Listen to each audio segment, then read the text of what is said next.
how to install the flat hinge bottom mount toilet seat with soft close feature.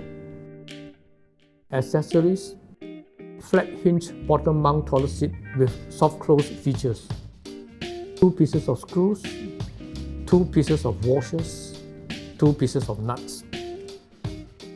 Insert the screw into the hinge inlet.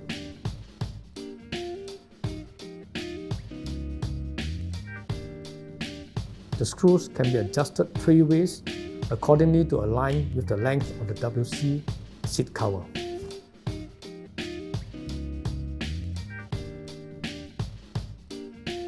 Connect the screw into the cavity provided on the WC. The soft close type toilet seat must have clearance of minimum 6.5 cm between the toilet seat screw cavity and cistern front wall. This will enable the seat and cover to be in upright position.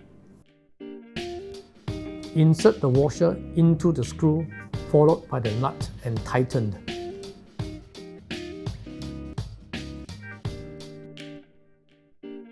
Note: for soft close models, lift up and down the seat cover several times to activate the soft close mechanism.